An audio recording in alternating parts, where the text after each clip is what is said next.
비천한 자에서 복된 자로라는 말씀의 제목으로 함께 은혜 받는 시간 되시길 소망합니다.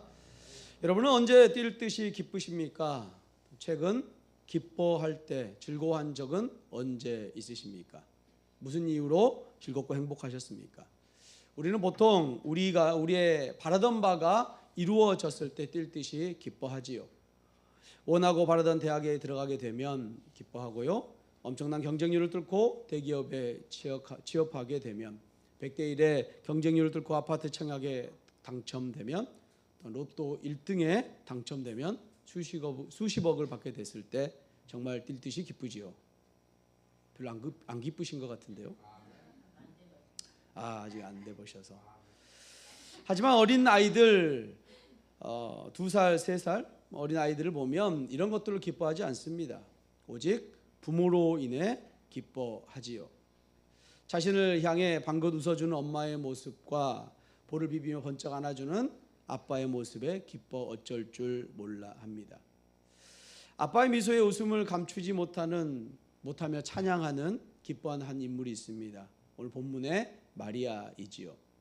마리아는 천사로부터 자신이 아들을 낳을 것이라는 그런 말씀을 들었습니다. 마리아는 이 놀라운 말씀을 받아들였고 신뢰했지요. 그리고 자신의 친척 엘리사벳이 임신했다는 소식을 듣고서 이를 확인하기 위해 나사렛에서 유대까지 100여 킬로미터 떨어지는 곳을 4일에 거쳐 부지런히 걸어갑니다.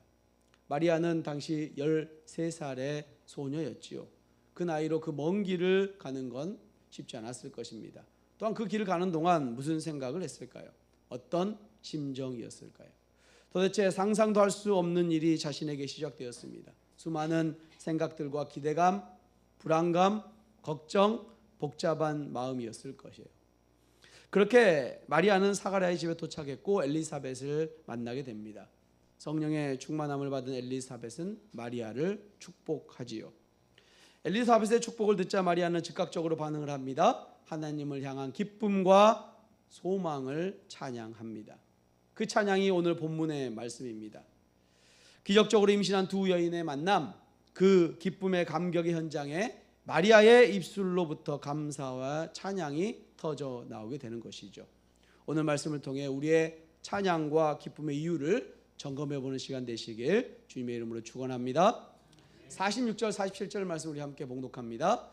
마리아가 이르되 내 영혼이 주를 찬양하며 내 마음이 하나님 내 구주를 기뻐하였음은. 아멘.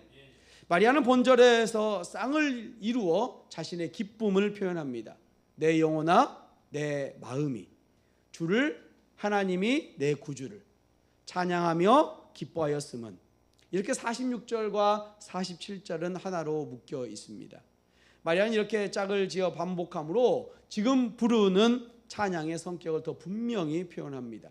특별히 내 영혼, 내 마음이라는 이 단어를 반복함으로 이 찬양이 개인의 깊숙한 곳에서부터 흘러나오는 찬양임을 강조하죠. 쉽게 말하면 바로 내가 주를 찬양합니다 라고 표현하고 있는 것이죠. 마리아는 개인적인 감사와 기쁨으로 찬양을 시작한 것입니다. 그래서 마리아는 자신에 대한 표현을 계속 반복하죠. 49절까지 그런 표현이 계속됩니다. 46절에는 내 영혼이, 47절에는 내 마음이 내 구주를, 48절에는 그의 여종 그리고 나를, 49절은 내게. 마리아는 연이어서 하나님과 자신과의 관계 가운데 하나님을 찬양합니다. 그런데 그럼 마리아는 왜 이렇게 하나님을 찬양하는 것일까요? 그 이유에 대해서 48절, 49절 말씀하고 있습니다. 우리의 성경에는 모두 생략되어 있지만 원래 원어로 보면 48절, 49절 제일 앞에가 단어가 나오는데요. 그 말이 이유에 대한 단어예요. 다시 말하면 내가 찬양을 합니다. 첫 번째 이유는 48절이고 두 번째 이유는 49절입니다. 이렇게 표현하고 있는 것이죠. 48절 마리아의 찬양의 첫 번째 이유가 나타납니다. 우리 함께 봉독합니다. 그의 여종의 비천함을 돌보셨음이라. 보라 이제 후로는 만세의 날을 복이 있다 일컬으리로다. 아멘. 마리아의 찬양의 이유가 무엇이었습니까? 하나님께서 그의 여종의 비천함을 돌보셨기 때문이지요. 아멘이십니까? 마리아는 자기 자신이 누구인지를 정확하게 알고 있었습니다. 자신이 비천한 존재라는 것을 확실히 알았던 것이죠. 그래서 자신을 여종이라고 표현을 하고 있습니다. 자신은 하나님 앞에 초라하고 보잘것없는 목수의 아내에 불과한, 하나님의 특별한 은총을 입을 만한 별다른 조건이 없는 존재였다는 것이죠. 자신은 메시아의 어머니라는 칭호를 받을 만한 그 어떤 이유도 없던 그런 확실한 고백입니다. 마리아는 하나님께서 자신의 비천함을 돌보아 주셨기에 하나님을 찬양하고 기뻐하고 있습니다. 우리가 주님을 찬양해야 되는 이유 여기에 있습니다. 성도 여러분, 우리들 또한 비천한 존재들이 아니었습니까? 우리를 또한 하나님의 택함을 받을 만한 자들이 아니었습니다. 에베소서 2장 3절 말씀을 함께 공독합니다.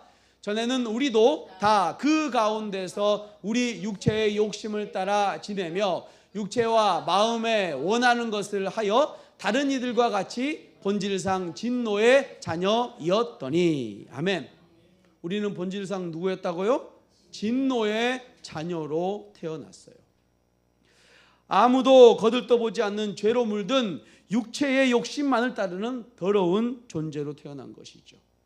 그럼에도 불구하고 하나님께서는 우리를 택하여 주셨습니다. 그런 존재를 하나님께서 또한 돌보아 주셨죠. 그 돌보심, 어떤 돌보심이었습니까? 예수 그리스도를 메시아로 보내주셨습니다. 그리고 그를 통해 우리를 구원하여 주셨습니다. 하나님께서는 죄로 인하여 죽을 수밖에 없는 우리에게 예수 그리스도를 보내셔서 구원으로 돌보아 주신 줄로 믿습니다. 무엇보다 우리는 우리가 어떤 존재였는지를 알아야 합니다. 얼마나 비천한 존재였는지 알아야죠. 우리의 어떠한 능력으로 구원받을 수 없는, 구원을 생각할 수조차 없는 그런 존재, 그런 무능한 존재라는 사실을 알아야 합니다. 우리가 죄인임을 깨닫지 못하면 우리에게 구원은 아무런 의미가 없기 때문이지요. 아무리 진주 목걸이를 돼지 목에 걸어줘도 그 돼지는 그 진주 목걸이가 귀한 것인지 깨닫지 못합니다. 그것처럼 그냥 거추장스러운 목걸이에 불과한 것입니다. 내가 누구인지 알지 못하면 하나님이 어떤 분이신지 알 수 없습니다. 내가 비천한 존재였다는 사실을 꼭 기억하시길 소망합니다. 비천한 존재였던 마리아가 복된 여인이 되었습니다. 언제부터 마리아는 복된 여인이 되었을까요? 언제부터 복된 여인이라 칭함을 받게 되었을까요? 바로 메시아가 그 뱃속에 잉태되는 순간이었지요. 아멘이십니까? 마리아는 그 순간 메시아의 어머니가 됐습니다. 복된 여인이 된 줄로 믿습니다. 그런데 마리아가 말하는 복은 무슨 물 없고 떵떵거리고 사는 육적인 복을 말할까요?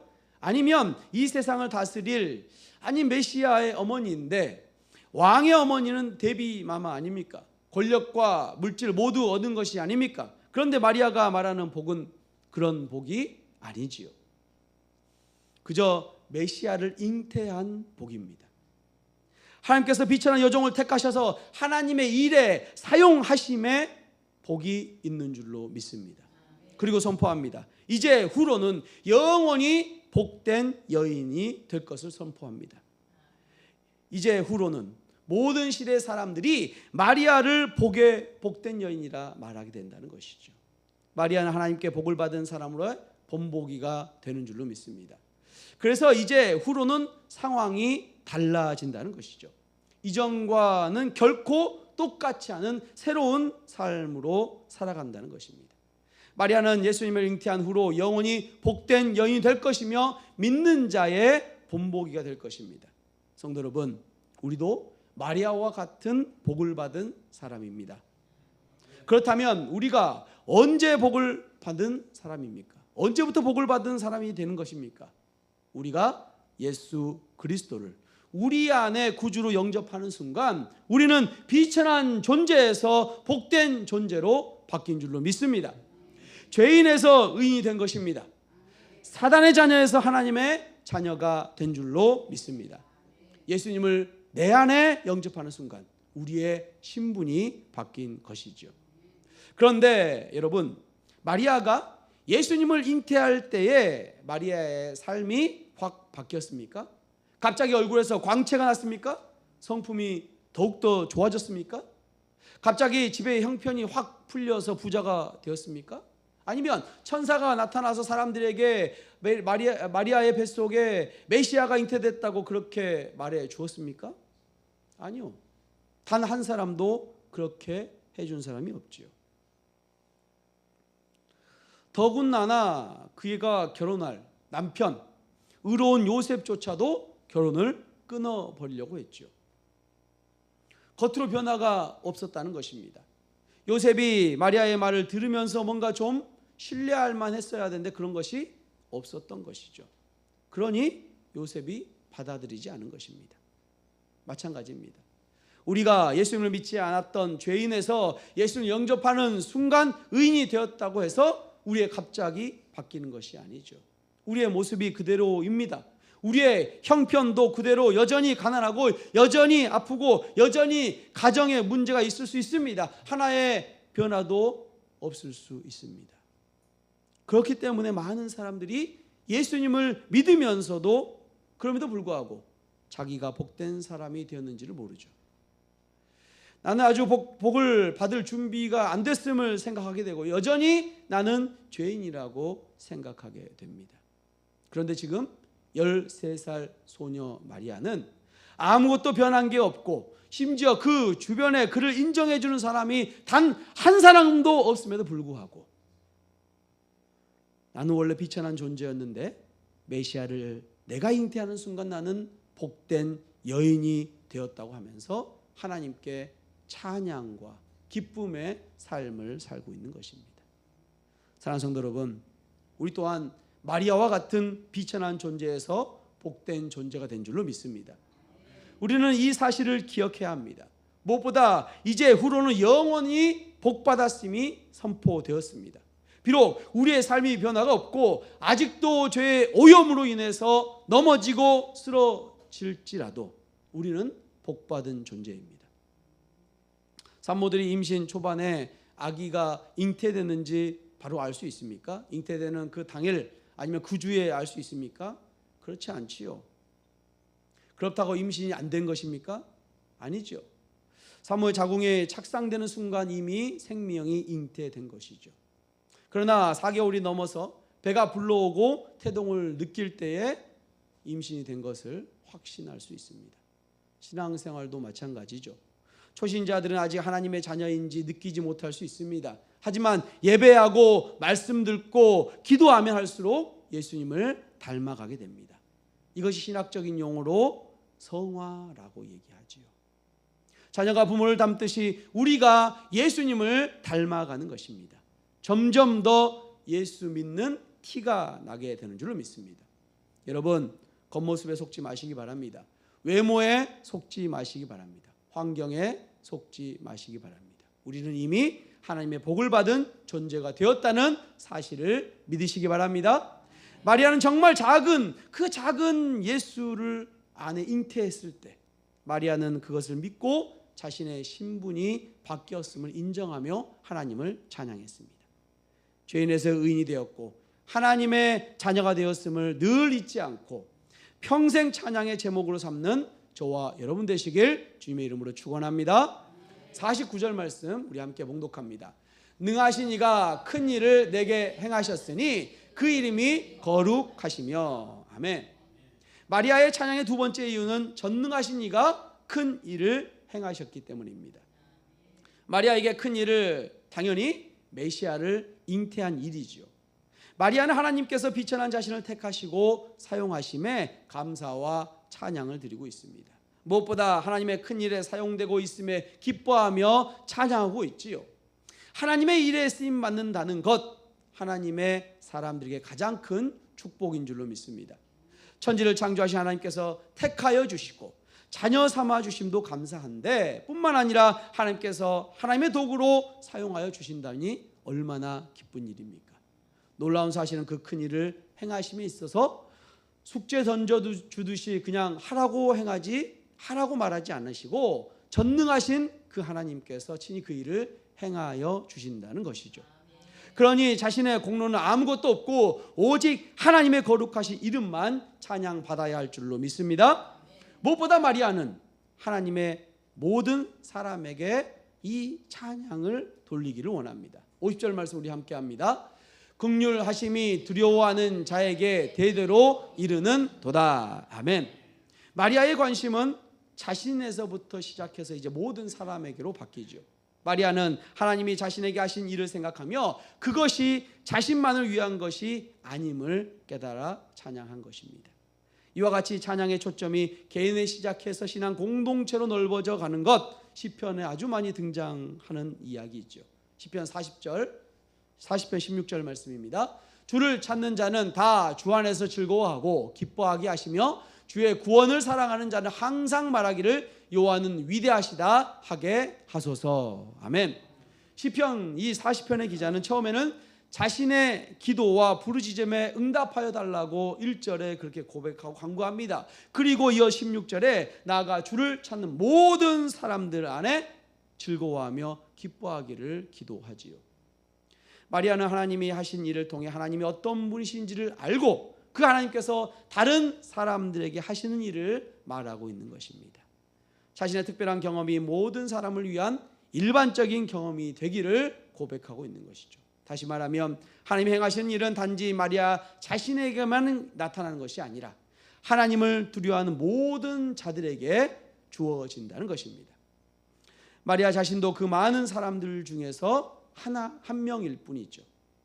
마리아는 하나님께서 자신만이 아니라 모든 사람에게 주권적으로 역사하여 주시는 분이심을 선포하고 있습니다. 그래서 하나님은 크신 능력으로 역사하심을 고백합니다. 51절 말씀 함께합니다.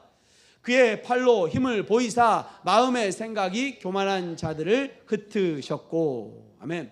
그의 팔로 힘을 보이사. 아니, 하나님의 팔이 있으십니까? 이것은 하나님의 능력을 나타내는 시적인 표현이지요. 하나님이 마치 사람인 것처럼 비유적으로 그분의 행하심을 말하는 것입니다. 그리고 그 행하심의 대상이 되는 사람들이 구체적으로 등장합니다. 52절 53절 말씀입니다. 권세 있는 자를 그 위에서 내리치셨으며 비천한 자를 높이셨고 긍휼하심 줄이는 자를 좋은 것으로 배불리셨으며 부자는 빈손으로 보내셨도다. 아멘. 생각이 교만한 자, 권세 있는 자, 비천한 자, 줄이는 자, 부자, 이렇게 5사람이 등장을 하죠. 비천한 자와 줄이는 자는 하나님의 긍휼하심을 입게 되지만 교만한 자, 권세 있는 자, 부자는 하나님의 권능으로 심판을 받게 됩니다. 그런데 어떤 사람이 권세 있는 위치에 오르면 하나님이 그를 벌하실까요? 그 권세를 허락하시는 분도 하나님이신데 앞뒤가 맞지 않는 것 같습니다. 부자는 어떻습니까? 재산이 있으면 하나님의 무조건 심판을 받는 것입니까? 여기서 누가 하나님의 긍휼하심을 또한 경험합니까? 단순히 사회적으로 지위가 낮은 위치에 있는 사람일까요? 그냥 가난하면 하나님이 사용하시는 사람이 될까요? 여기에 나온 사람들을 이해하려면 50절에 나오는 말씀을 다시 한번 생각해 보아야 합니다. 50절을 뭐라고 말씀하고 있습니까? 긍휼하심이 두려워하는 자에게 대대로 이르는 도다. 하나님을 두려워하는 자, 50절에 나오는 하나님을 두려워하는 자, 그 자가 기준이 되어서 나머지 사람들의 분류를 하는 것이죠.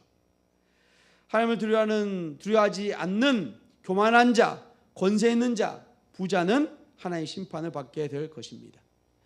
하나님은 교만한 자들과 권세 있는 자들을 벌하시지만 하나님은 자신을 두려워하는 비천한 자를 높이십니다. 이것이 하나님 나라의 반전이지요. 하나님은 모든 사람을 사랑하십니다. 그리고 특별히 자신을 두려워하는 자에게 긍휼을 베푸십니다. 성도 여러분, 하나님의 긍휼하심은 사회적 지위의 높낮이에 따른 것이 아닙니다.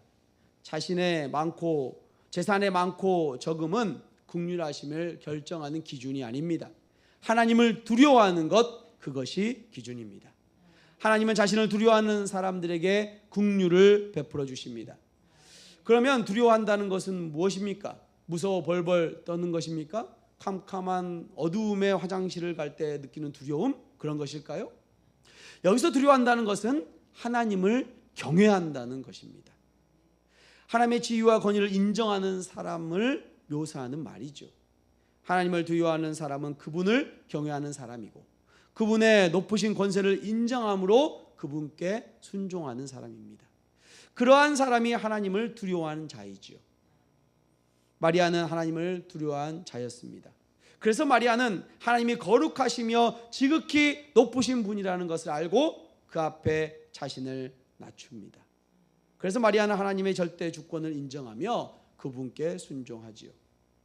하나님의 긍휼하심에 감사하며 진심으로 하나님을 찬양하는 것입니다. 하나님 앞에 겸손히 엎드리며 자신을 낮추며 하나님의 하나님 되심을 인정하며 입술로 찬양하는 저와 여러분 되시길 주님의 이름으로 축원합니다. 이제 마리아는 하나님이 이스라엘에 하신 일을 찬양합니다. 54절 55절 말씀 함께 봉독합니다. 그 종 이스라엘을 도우사 긍휼히 여기시고 기억하시되 우리 조상에게 말씀하신 것과 같이 아브라함과 그 자손에게 영원히 하시리로다 하니라. 아멘. 마리아는 자신의 찬양의 마지막 단락에 자신 민족 이스라엘을 돌아봅니다. 오래전 아브라함과 그의 자손에게 약속하신 말씀을 기억하면서 하나님의 신실하심을 찬양하는 것이죠. 여기서 이스라엘은 특별히 종으로 언급됩니다. 이것은 이스라엘이 하나님의 백성으로 하나님에 의해서 선택되었다는 것을 말해주는 것이죠. 하나님께서 자신의 종 이스라엘을 택하시고 그들을 도우십니다. 도우신다는 표현은 붙잡아 준다라는 의미를 갖고 있습니다. 능하신 이가 권능의 팔로 그 종 이스라엘을 꼭 붙들고 계신다는 겁니다. 이것은 그리스도를 통해 그의 말씀이 성취됨을 가리키는 것으로 하나님이 자기 백성을 위해 일하신다는 것입니다. 이스라엘의 소망은 그리스도 안에 이루어질 것입니다. 이 사실을 기억하시되라고 또한 본문은 요약하고 있습니다. 그래서 우리는 이 단락에서 이 말에 주목해 볼 필요가 있어요. 하나님이 기억하십니다. 기억한다는 이 말은 돕는다는 말과 서로 연결이 되는데요. 하나님이 기억하시기 때문에 이스라엘을 돕는다는 것이죠. 하나님의 기억하심은 자기 백성을 위한 행동의 근거가 됩니다. 하나님의 약속을 기억하시고 그것을 지키시는 분이시기에 그것은 근거한 일이 되는 것이죠. 어떤 일을 함에 있어서 기억하는 것은 매우 중요합니다. 아무리 중요한 일이라도 까먹게 되면 할 수 있습니까? 할 수 없죠. 그 일을 할 수가 없기 때문이죠. 하지만 우리 하나님께서는 그렇지 않으시죠. 하나님께서는 기억하십니다. 절대 잊지 않으시죠. 절대 까먹지 않으십니다. 그리고 모든 걸 하실 수 있는 분이시죠. 한계가 없으신 분이십니다. 그분은 하신 약속에 대해서 반드시 지키시는 신실한 분이신 줄로 믿습니다. 그 하나님을 영원히 찬양하는 저와 여러분 되시길 축복합니다. 사랑하는 성도 여러분, 하나님께서 마리아를 선택하신 이유가 무엇이었습니까? 전적인 하나님의 은혜였지요. 비천한 자에게 복된 자로 택하여 주신 분 하나님이십니다. 그러니 우리는 주님 앞에 우리의 무엇을 주장할 수 있을까요? 없습니다. 그럼에도 마리아가 하나님의 큰 일을 할 수 있었던 것은 하나님을 향한 믿음이 있었기 때문입니다. 어떤 믿음인가요? 순종의 믿음이지요. 성경은 온통 순종의 믿음의 소유자들의 고백으로 가득 차 있습니다. 창세기 12장 말씀 우리 함께 봉독해 보도록 하겠습니다. 여호와께서 아브라함에게 이르시되 너는 너의 고향과 친척과 아버지의 집을 떠나 내가 내게 보여줄 땅으로 가라. 아멘. 아브라함이 12장에서 고향, 친척, 아버지 집을 떠나라 말씀하셨지요. 하나님께서. 그리고 그 명령에 순종합니다. 4절 말씀입니다. 이에 아브라함이 여호와의 말씀을 따라갔고 롯도 그와 함께 갔으며 아브라함이 하란을 떠날 때에 75세였더라. 아멘. 하나님의 명령에 순종할 때에 하나님의 놀라운 일을 행하신 줄로 믿습니다. 그래서 아브라함은 어떻게 됐습니까? 아브라함은 믿음의 조상이 되었지요. 이삭을 낳게 되고 이삭을 통하여서 이스라엘 백성들이 민족이 만들어졌습니다. 우리 또한 주님의 은혜로 비천한 자에서 복된 자가 되었습니다. 이제 우리에게 요구되는 것은 순종의 믿음이지요. 순종은 할 수 있을 때 하는 것이 순종이 아닙니다. 내가 상황과 어떤 환경, 순종할 만해서 하는 것이 순종이 아닙니다. 순종할 수 없는 상황에서 말씀을 의지하여 하는 것이 순종이죠. 하나님이 살아계심을 고백하며 하는 것이 순종이죠. 순종은 믿음으로 하는 것입니다. 순종하면 주님께서 일하십니다. 크신 하나님의 역사가 이루어지는 줄로 믿습니다. 결국 우리는 그 주님을 찬양하게 될 것입니다. 주님의 말씀 앞에 순종의 믿음으로 나아가 하나님의 큰 일의 도구가 되며 언제나 주님을 찬양하는 주님의 은혜교회 성도님들 되시길 주님의 이름으로 축원합니다. 아멘.